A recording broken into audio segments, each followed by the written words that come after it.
ತಳಿರ ನಸು ಕೆಂಪು ಬಳು ಕೆಲೆಯ ಹಸುರಿನ ಸೊಂಪು ತಿಳಿಮನದ ಯುವಜನದ ನಗುಗಣ್ಣ ಹೊಳಪು ಬೆಳೆವರಿವು ಮಗುದುಟಿ ನುಣ್ಮಿಸುವ ನುಡಿ ಚಿಗುರು ಇಳೆಯೊಳಿವನೊಲ್ಲನಾರ್ ಮಂಕುತಿಮ್ಮ.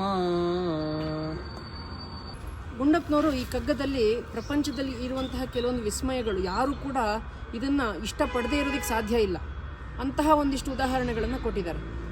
ಈಗ ಉದಾಹರಣೆಗೆ ಹೊಸದಾಗಿ ಚಿಗುರ್ತಾ ಇರುವಂತಹ ಹಸಿರಿನ ಎಲೆ ಆಗಿರ್ಬೋದು, ಅಥವಾ ಮುಗ್ಧ ವಯಸ್ಸಿನಲ್ಲಿ ಅಂದರೆ ಒಂದು 7-8 ವರ್ಷ ವಯಸ್ಸಿನಲ್ಲಿ ಒಂದು ರೀತಿಯ ಒಂದು ಎಲ್ಲದನ್ನು ತಿಳ್ಕೊಳ್ಬೇಕು ಅನ್ನೋಂಥ ಒಂದು ಆಶಾಭಾವನೆ ಇರುತ್ತಲ್ಲ, ಅಂತಹ ಮಕ್ಕಳ ಕಣ್ಣುಗಳು, ಆ ಕಣ್ಣಲ್ಲಿರೋ ಹೊಳಪು, ಅಥವಾ ಹೊಸದಾಗಿ ಮಾತನ್ನು ಕಲಿತಾ ಇರುವಂತಹ ಮಕ್ಕಳು, ತೊದಲು ನುಡಿಗಳು, ಇದಿಷ್ಟನ್ನು ಯಾರೂ ಕೂಡ ಇಷ್ಟಪಡದೇ ಇರೋದಕ್ಕೆ ಸಾಧ್ಯ ಇಲ್ಲ. ಎಲ್ರಿಗೂ ಕೂಡ ಇದು ತುಂಬ ಇಷ್ಟ ಆಗುತ್ತೆ ಅಂತ ಹೇಳ್ತಾ ಇದ್ದಾರೆ.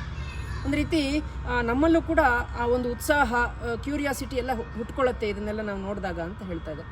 ಇಷ್ಟು ಸೊಗಸಾಗಿದೆ ಇವತ್ತಿನ ಕಗ್ಗ. ನಮಸ್ಕಾರಗಳು.